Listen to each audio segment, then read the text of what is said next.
चलता है, बिजली की धारा कहां से आई है? तार ट्रांसफार्मर से कनेक्शन लिए हुए हैं, बिजली की धारा आपके घर में आ रही है, कूलर चला दिए हैं, एसी चला दिए हैं, आनंद ले रहे हैं बैठ करके। लेकिन कहीं आंधी चली, तार टूट गया, परेशान है, कभी बाहर कभी भीतर। क्या हुआ? बिजली चली गई। अरे बिजली चली गई तो घर में बैठो, नहीं बड़ा परेशानी। अभी तो आनंद ले रहे थे। हाँ, तार कहीं आंधी के कारण टूट गया। लेकिन एक बूढ़े आदमी सब देखे होंगे, नया को क्या पता, एक पक्षी था तार पर, बबूल पर घोंसला बनाता था, बड़ा लंबा लंबा घास फूस का, लंबा लंबा देखेंगे झूल रहा है, उसको कहते चौचा पक्षी। वो तार पर बबूल पर बना लेते थे घोंसला। न जाने कहां से इंजीनियरिंग विद्या पर है। उस चिड़िया को पता था कि आंधी इस बार किधर से आएगी, तो विपरीत दिशा में घर का मुंह देता और थोड़ा सा मिट्टी ले जाकर के घर में साट देती और एक भुगजुनू को पकड़ के साट देती। कितना आंधी तूफान ले नहीं करता था, बका बक चल रहा, लोग पढ़ते थे। चौचा पक्षी तार पर खोता लैछ लगाए, एहन विलक्षण लुड़ ओ कता सीखा जाए। कौन कॉलेज में गए थे पढ़ने के लिए? लेने नहीं करता। आपका इंजीनियरिंग में आप फेल है, इतनी व्यवस्था में कुविस्ता होगा। रोड पर चलिए महाराज, रोड पर चलिए, साइकिल की घंटी बजाइए, कार मोटरसाइकिल का हॉर्न बजाइए, गाय चल रही है, आवाज सुन करके हट जाएगी। गाड़ी वाले कह रहे थोड़ा हट जाओ, हमको जाने दो, थोड़ा सा रास्ता एकदम हट जाएगा। बैल चल रहा हट जाएगा, घोड़ा हट जाएगा, कुत्ता सोया है या बैठा है, आवाज सुनता है, कुछ लगता। और राजस्थान के कोटा से मैथमेटिक्स पर क्या है, इतना तगड़ा कुतबा का मैथमेटिक्स है महाराज, एकदम हिसाब सटीक बनाता है कि गाड़ी बगल से निकल जाएगी, नहीं हटता। सबसे अहंकारी जानवर में जाति होता है ना, कुत्ता। अब मनुष्य में भी एक अहंकारी होता है, नाम ने बताएंगे, आप जानबे कर मर जाएगा, सब कुछ खाएगा, लेकिन हम सबसे बड़का जाति है ना, जाएगा रसातल, लेकिन उनको ज्ञान अभी भी नहीं। तो वो भी कुतबा मिला लेता, हिसाब तो हट जाता है। कभी कभी देखिएगा नहीं हटेंगे, नहीं हटेंगे तो कलयुगी हाथी आती है, वो भी हॉर्न दिया, हट जाओ। कुतबा कहता हम क्या तुझसे कम है, तू तो अपने काराज करने में हाय वाह हाय बाप करके भाग रहा है। कुतबा कहता हम, उसी पर पीस देता, रोड पर देखे सबसे ज्यादा कुत्ते मरता। अहंकारी की मौत ऐसी होती है, शिक्षा दिया है, अहंकारी की मौत इसी ढंग से हो जाती है ना। तो कुतबा हट जाता है फिर भी, लेकिन एक जानवर है महाराज बीच रोड पर खड़ा, कितना हॉर्न बजाइए घंटी बजाइए वो नहीं हटता। तो ड्राइवर क्या करेगा, थोड़ा गाड़ी को स्लो कर लेते हैं और स्लो करके उनके देह में जाके सटा देते है ना, थोड़ा सटा देते। जब उनको धक्का लगती है तो थोड़ा आगे खिसकते हैं। उस अभागा को इतना अक्ल नहीं है कि गाड़ी बांध करे थोड़ा हट जाओ, हट जाओ, तो थोड़ा और आगे बढ़ जाते हैं। कौन? गधा।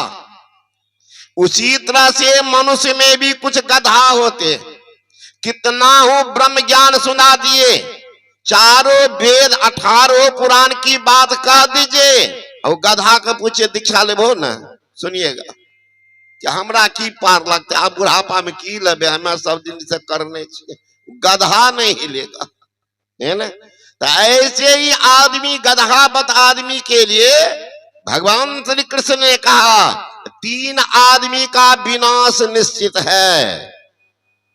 आश्चर्य बात, महायोगेश्वर कार्य वह कौन तीन आदमी है?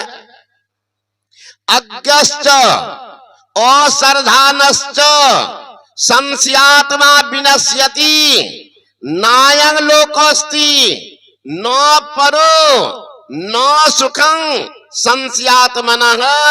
ये तीन तरह का आदमी है। अज्ञश्च अज्ञानी, जो मात्र पेट भरता है, जीवन गुजारता है, इसके अलावा कुछ नहीं जानता है।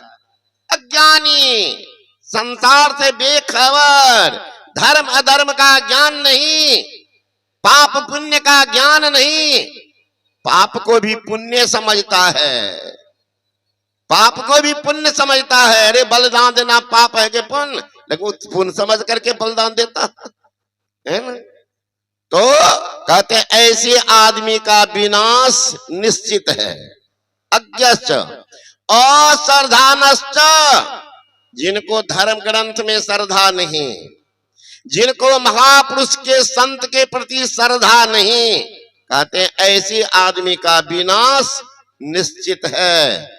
अज्ञश्च अश्रद्धानश्च संशयात्मा विनश्यति, जो संशय में पड़ा हुआ है, ये काम करें कि नहीं करें, दीक्षा ले कि नहीं ले, पार लगेगा कि नहीं लगेगा, कहते ऐसी आदमी का विनाश भी निश्चित है।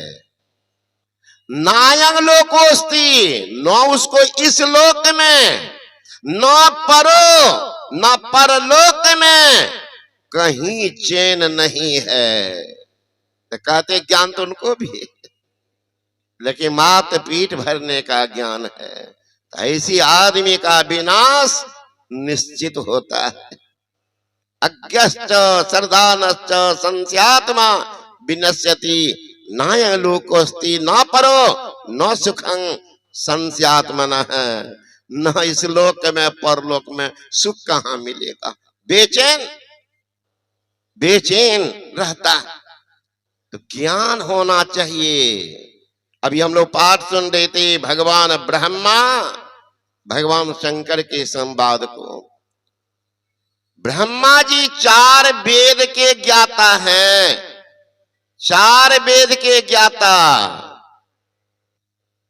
तो उनको भी संशय है। ख्याल कीजिएगा, इतनी जानकारी जिनको है उनको भी संशय है ना, उनको भी संशय।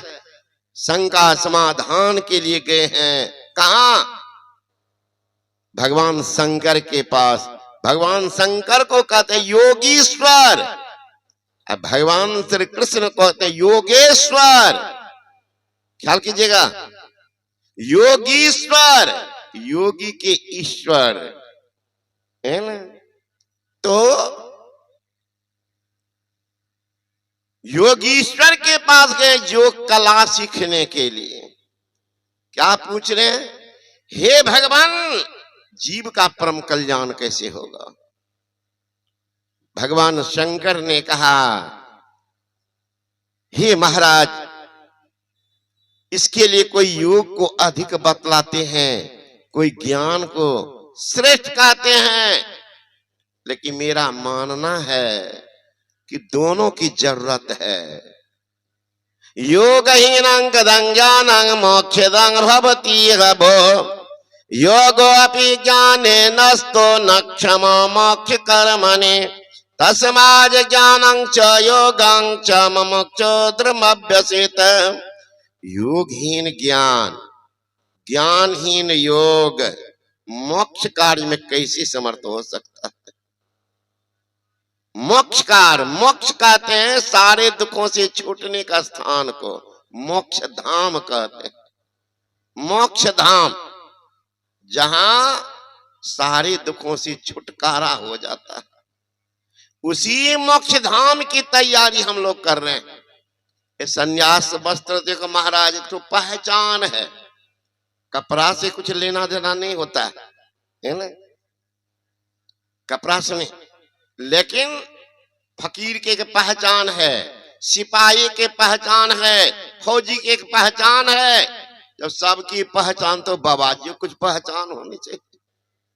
बाबा देवी साहब हमारे गुरु महाराज के गुरु बाबा देवी साहब काला कपड़ा पहनते थे, लाल कपड़ा कभी नहीं पहने जिंदगी में बाबा साहब। अब उनके गुरु थे तुलसी साहब, आशीर्वाद वाले गुरु थे, बैठा कर दीक्षा देने वाला गुरु नहीं थे तुलसी साहब। तो वे पहनते थे दर्जी जो कपड़ा को कतरते थे, उसको लाते थे कांटा में, उसको आवरण ढकने के लिए आवरण के रूप में वे रख लेते थे। तुलसी साहब एकदम चितकबरा कपड़ा, ये फकीरी है, अपना अपना अलग होता है। बहुत आदमी है जो जानता है कि ठीक नहीं है। हमारे संत मत के बहुत अच्छे महात्मा हुए हैं, संत शिशु सूर्य शिशु बाबा लाल कपड़ा पहनते थे और मंदिर बनाने लगे।